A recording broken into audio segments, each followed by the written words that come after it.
Ini memberatkan dan PKS kemudian menolak, tapi setelah penolakan ini apalagi upaya yang dilakukan untuk bisa mengadvokasi para jamaah ini yang berharap tidak usah naik supaya bisa berangkat, Pak Iskan.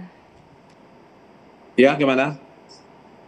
Bagaimana kemudian yang dilakukan ke depannya dari PKS? Ini kan sudah diketok tapi mengupayakan agar paling tidak ini ada perubahan lagi lah supaya mereka Ya. ini tetap bisa berangkat. Karena kan belum Oh, tentu waktu ini masih berpihak pada mereka karena tadi sudah tua lah dan belum tentu juga uang yang kemudian harus dibayarkan ini pun bisa dicukupkan.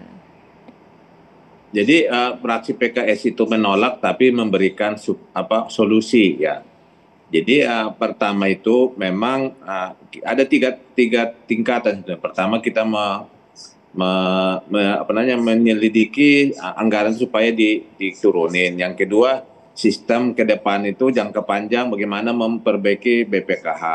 Karena BPKH ini 120 triliun uangnya yang paling diuntungkan dari haji itu pemerintah. Karena Kementerian Keuangan itu dia sekitar 120 triliun itu cuma menghasilkan ya sangat sedikit ya, antara 5% sampai 6% segitulah ya. Jadi sangat tidak efisien memang. Seharusnya kan dana haji itu dikelola dengan itu. Jadi itu harus diperbaiki ke depan. Dan sikap PKS itu ada 7 halaman akan diserahkan juga ke Menteri Agama dan juga ke DPR, dan kita akan sebarkan nanti di media sosial dan di lamannya fraksi PKS.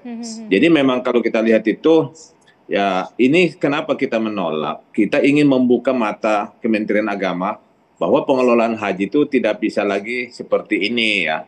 Banyaknya anggaran-anggaran yang tidak efisien. Contohnya Ya. saja, dia membiayai sekitar 20 mobilnya pun sudah nggak efisien, udah nggak pakai STNK tapi masih dibiayai.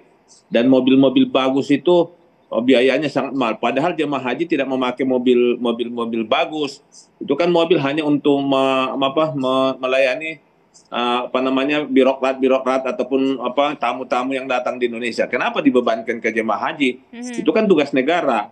Bahkan ada juga beli untuk kantor. Di dalam undang-undang haji tidak boleh uang yang dibayar jemaah itu adalah yang dia pakai. Seperti kesehatan, namanya kantor pemerintah, itu adalah tugas negara. Negara-negara, bahkan Malaysia itu mensubsidi jemaah Ya. haji yang tidak mampu itu gitu. Jadi kita lihat ini, apalagi Badan Pengelolaan Haji itu tidak ada equity-nya, tidak ada modal awalnya. Ya, Jadi ya. yang artinya untuk operasionalnya pun dari keuntungan kan sangat miris sekali. Jadi kita ingin membuka hati Kementerian Agama dan juga BPKH supaya ayo kita perbaiki cara ini, dan tidak bisa lagi selama ini yang namanya dia memesan ataupun membayar Ya. namanya perubahan itu dengan sistem kompak begitu ya, tahu sama tahu Iya, ya. iya. Walaupun jadi seharusnya kan harus ada tender ya, Ha. atau dibuka secara terbuka. Masa sekarang kita belum memutuskan biaya haji, panja belum mengetok, tapi begitu susahnya menurunkan 1 rial saja, Ya. begitu susahnya 3 jam tidak selesai gitu. Ada apa? Jangan sampai sudah ada deal sebelum panja memutuskan gitu ya.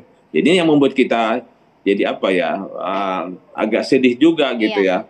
ya. Pak Jamaah Iskan. haji ini kan mereka tamu-tamu Allah ya. Janganlah kita main-main ya. Iya, Uang Pak jemaah haji Iskan. ini uang beracun ya, beracun, Iya. bahaya kalau kita makan. Pak Iskan, berarti 49 itu udah diketok malam ini ya, Pak? Sudah diketok, tapi PKS kan menolak ya. Tapi kita menolak bukan hanya menolak begitu. Kita kasih 7 lembar Ya, ya. cara memperbaiki haji. Yang diperbaiki bukan hanya tata kelola Iya. Kemenagam, juga tata kelola dananya. Ha. Karena kalau dana itu tidak efisien, berarti kan jadi mahal. Kita janganlah ngomong sama orang yang berangkat, yang istitoah. Jemaah haji sudah nyetor 25 juta, berarti Iya, kan iya. istitoah gitu. Jadi tolong dong, sudah harganya naik, menyakiti masyarakat lagi, Ah. dia jangan boleh gitu.